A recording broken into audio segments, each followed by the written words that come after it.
All right. Hi, everybody. Welcome to Beaver Street Commissary's Chef Studio. We are in the kitchen with Chef Johnny today. Hello. I'm Chef Chris, and welcome to my studio. We are going to do vegan items with Chef Johnny. We're going to do this every month on the second Monday. So you'll be able to tune in. There will be times will be announced each time, only because we both have a lot of responsibilities, and sometimes it might be a little bit later than others. But basically, we're going to teach you how to make vegan items and teach you how to meal plan. The goal of this series of shows is really to show you that it's just as simple to be a vegan as it is to be a carnivore. So, tell us a little bit about yourself. All right. Well, my name is Jonathan Addington. I've been in the kitchen all my life. Pretty much grew up in the kitchen. If I wasn't helping my mom, she'd kick me out. So I'm just like, okay, help out wherever I can. Got into veganism because I was a punk rocker, and there's a couple punk rock bands that I enjoy with it. But yeah, other than that, started reading up on it, started teaching myself more and more of the nutrition aspect of it, and worked for a couple companies that were vegan. And yeah, overall, just really enjoy trying to do plant-based food and showing people how easy it can be.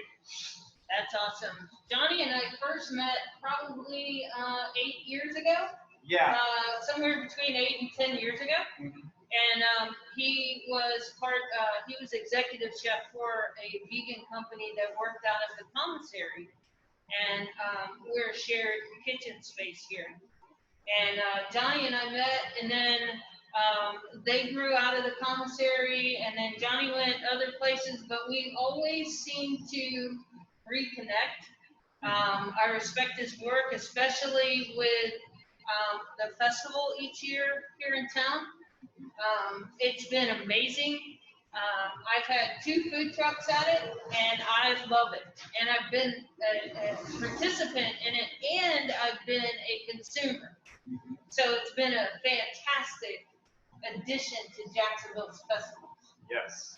Which we miss greatly right now. We would all like to have lots of fun things to do, but so we're just learning. So let's just take this opportunity with us to learn about how easy and simple it is to have things other than a salad. If you're vegan, you don't have to eat salad 3 times a day. Trust us. And we're going to help you, guide you, and show you different, easy, simple things that can be made on a weeknight. We have the first one here. We are going to make some gnocchi. And yeah, sweet potato gnocchi. And Johnny's going to walk you through that. And we're just going to ask questions and chit chat along the way and have a good time. Yeah, party. Yeah. So we took 3 sweet potatoes, a couple of russet potatoes, and just basically peeled them, diced them, well, hard diced them, and then we've got them in a boil with a pot of water with salt and pepper, and just let them go until they're fork tender. And then basically what we're going to do, we're going to throw them through a colander and drain the water. We'll mash them with a couple ingredients, and then we're going to form little dough balls, and then pan fry them. Super simple, but something that pretty much anybody can do on a basic level. And we'll top that with marinara and an almond parmesan. Awesome, awesome. So let's check our potatoes. They've been boiling for about 5 minutes right now, and we are ready to drain. Yes. All right, cool. So you can talk about the process, and I'll get the potatoes drained and bring them back to you. All right, thank you. We peeled and diced the potatoes and threw them in the water, boiling water. And from there, once they are fork tender, that usually takes about 5 to 8 minutes in a boiling water. we strain the water, and then from there, we'll have the potatoes all up in a bowl, just like so. They're going to be really hot, and they're going to be like, they will be pretty tough if they get on your skin. So try your best not to get them on your skin because they will stick. With a whisk, we will mash them and get them to a good, almost a mashed potato consistency, but you'll still want a little bit of chunks in there. So. All right. From there, we can turn down the temperature on the stove top there, and start with some of our other ingredients. We've got a clove of garlic, and then we've also got about a tablespoon of rosemary and roughly about 1¼ cups of flour. You're going to want to mince the garlic finely, as well as the rosemary. And you can add that into the potato mixture. Ready when you are. All right.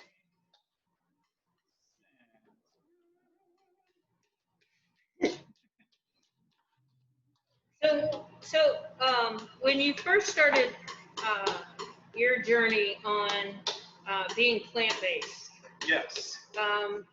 what do you think you ate the most of right off the bat?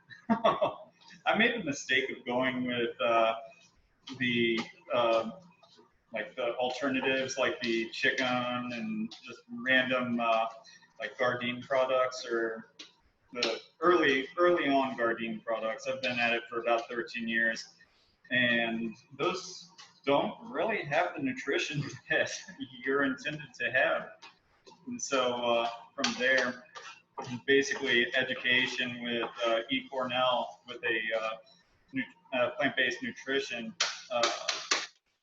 It kind of granted me a little bit more knowledge into the idea of what you should be eating, because vegan hot dogs and whatnot, just, I mean, they're good for a Saturday night or a rare enjoyable time, but for the most part, those aren't meant to be eaten 7 days a week, like one meal, that kind of thing.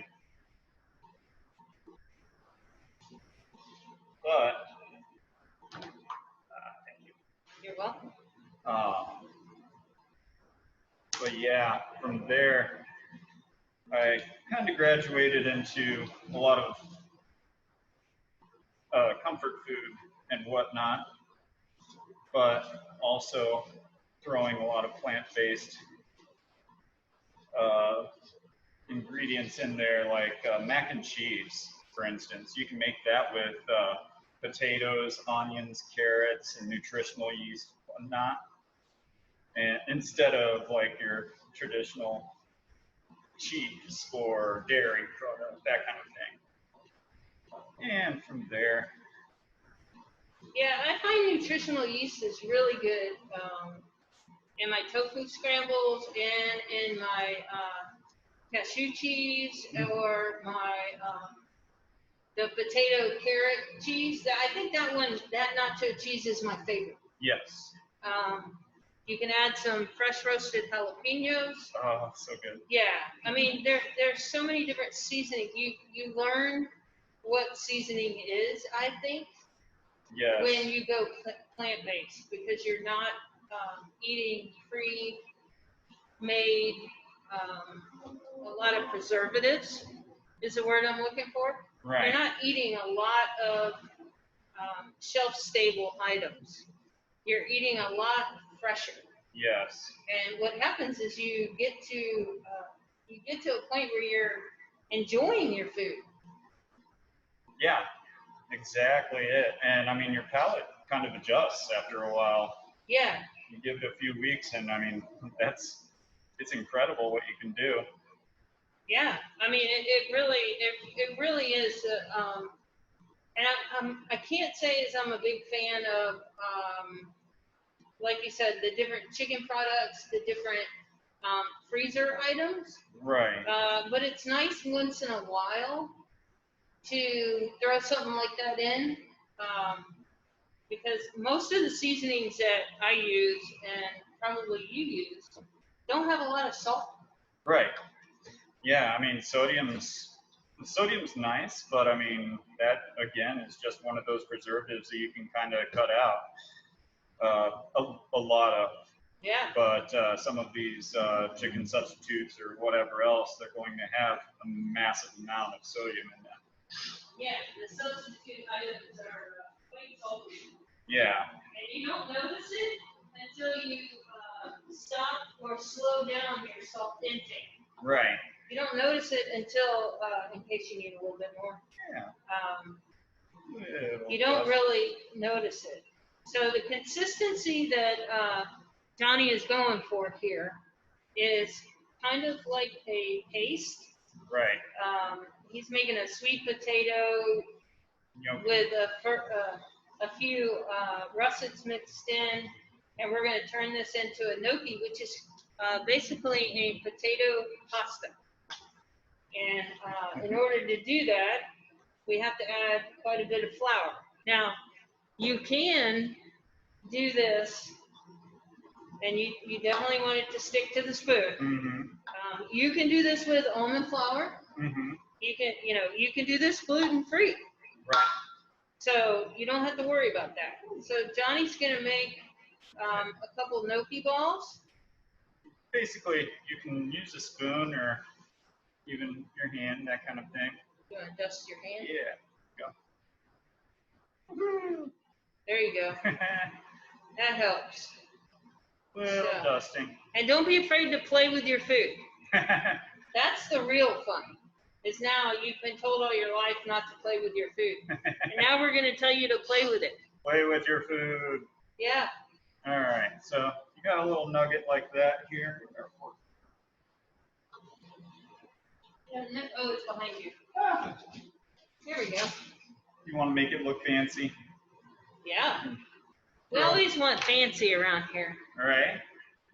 And just throw it in some boiling water. And once it starts floating, you know that it's going to be good. Want to hook me up with some more flour. And basically what we're doing is we're keeping the sweet potato mixture from sticking to Johnny's hands. So what we're trying to do is create a system where he'll be putting gnocchi in the water, and then I'll be taking it out for him as he keeps going and talking about the importance and talk about your festival. I love that festival. Veg Fest, Jack's Veg Fest. It's super fun. And we basically start off with my volunteer work. Years back, I was basically doing getting bands for the festival. And then one year, it was kind of dropped by the original organizers.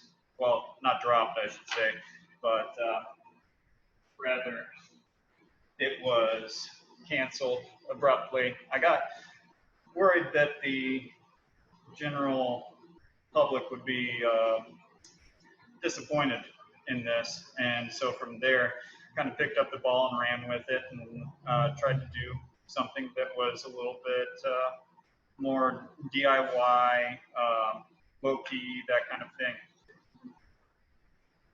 Well, the first year, I remember it was over at Met Park. Yeah. And it was big. Yeah. And the works. Yeah. And then after the original organizers kind of dropped it by the wayside, I think the city's fees and things like that got a little bit into the mix. You know, money always makes the decisions. Yeah. And Johnny took this festival and put it in Riverside. Yeah. And now we have this great Veg Fest where you can go and you can actually test items that are made especially for us in mind. And we're able to have a great time We last time the bands were really good. Most everybody there is vegan or vegetarian, but everybody is welcome. And you get to try some items you might not normally get to try. And we always look forward to doing that, always, around our house. I'm all about experimentation. That's fun. So we got our first couple of gnocchis are going to come out.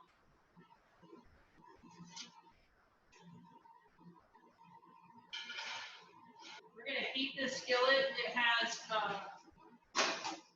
about 2 tablespoons of coconut oil in it.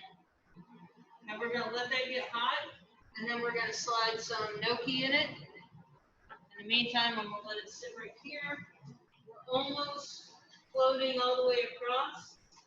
We got a couple of minutes, maybe another minute or two on each one of those. And then we are good to go on the gnocchi. So, and these are 100% compostable plates. We use this in our catering company. And what we try to do is everything is, the environment is the central issue. So, here we go with the first one. You can hear it slightly sizzle. That's what we want. Now we've got gnocchi floating. Yay! We've hit the jackpot, people. Yeah. Water on the wall. Yeah, nothing quite like it. But if you do it fast enough, it doesn't hurt. Right.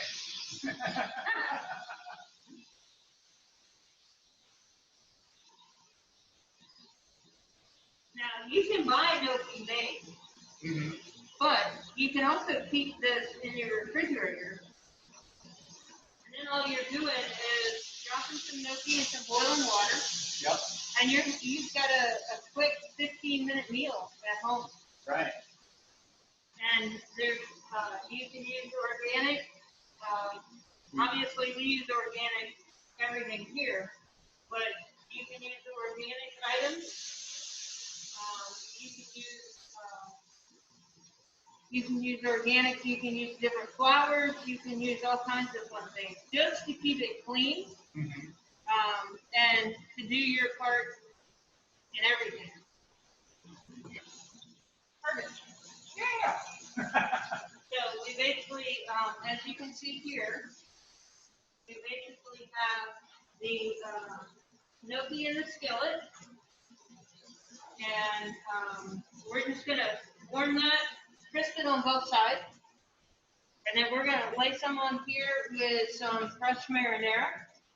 Now, we make our marinara with roasted tomatoes, Roma tomatoes, and slow roasted, low temperature, and then fresh garlic. And you can use black garlic, gives it a really good flavor, or you can use fresh white garlic, which I use most of the time. And then fresh organic basil.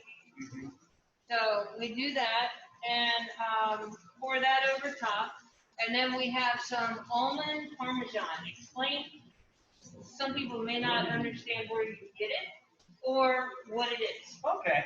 Well, almond parmesan is a super easy substitute that, I mean, you basically, if you've got a blender, some almonds, nutritional yeast, garlic, salt, and a little bit of lemon juice, you can make it. From there, it's basically just throw it, you throw some almonds, nutritional yeast, garlic powder, some salt and lemon juice into a blender. Just pulse it until it's basically like your Parmesan type consistency. And I mean, it's fresh. You can keep it in the fridge for, I mean, at least 6 months. It's basically a staple in my kitchen. I think the cashew cheese is a staple in mine. Yeah. That and the almond. Yeah. because they have two different flavors. They definitely have a different flavor. Ooh. I should have got some spatulas. We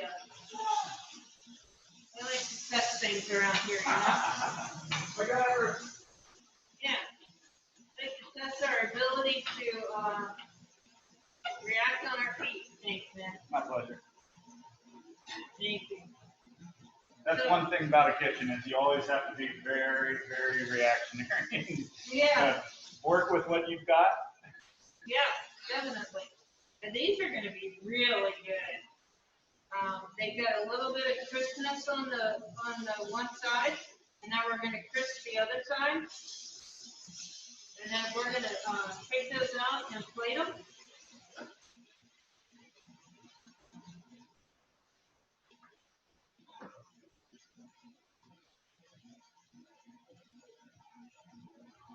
And basically, there's it's the community, the vegan community in general. The vegetarian community has always been pretty big. Right. But the vegan community has grown tremendously in the last 5 years, I would say. I noticed it more in the last 5 years than prior to that. Very much so. And I mean, you see that in some of the food trucks as well, where, I mean, there's some food trucks that do some absolutely beautiful things with some comfort food here. There's a couple restaurants that are chicken butt when it comes to that kind of thing. And yeah, overall, I see some of these businesses really working pretty well. Yeah. And I mean, it's not your traditional like tofu or any of that kind of stuff, but some of them do have the tofu scramble or that kind of product. Some do. But for the most part, they're using products called seitan. Yeah. You want to talk a little bit about that? So seitan is basically a wheat gluten. It's the protein that's inside of the kernel of wheat, and it's basically your binder in bread or any of that kind of stuff. So when you work with bread, you need something that holds everything together. Seitan is just similar to that in the fact that you can pick up something called Vital Wheat Gluten at a lot of the health food stores and work with that with a lot of spices and basically like making bread, except it's a meat substitute for vegans. Well, vegans and omnivores, obviously. But you can also find it on health food store shelves labeled seitan. You can make it in chicken style, beef style, pretty much anything. And it works out really well. It's good. Yeah. So here we have our marinara on our gnocchi, and we have the almond parmesan, and there's basically not much additives to the almond other than the nutritional yeast. And you don't even have to dry it out or anything. Once you start pulsing it, it's completely different than you expect. Right. So yeah, because of COVID, I'm gonna back up. I'm gonna back up, and then we'll test it out and let you know. Damn you, COVID. I know, right? So I'm off camera testing mine out. Oh man. That turned out really good. Really good. The marinara with the sweet potato. So good. Yeah. And I can assure you that it's simple. We got to the kitchen 45 minutes before you're seeing us, just to peel the potatoes, get ourselves lined up, do the things that we need to do to be ready to place everything and show it to you. We still even forgot a couple things, but it happens, you know. I mean, we're used to working with each other and not against each other, so that helps. But the cool thing is, now the marinara you can find and we'll put the link up, but I make the marinara often, and it's frozen in my and it's in my Square store. Okay. So you can get fresh marinara delivered right to your door in either quarts or pints. And we go through about a quart a week at the house because I'll use different items, especially zucchini bones and things like that. But I use a lot of marinara, so I make a lot in the commissary environment because I can make larger batches at a time than you can in your kitchen because your household freezer usually is pretty small. Right. And you've already got a whole lot of stuff in it.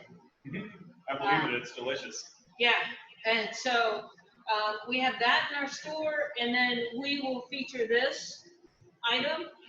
If somebody wants it, we'll make it for them, or we'll, keep watching different videos. You'll learn how to incorporate different items into your meal planning.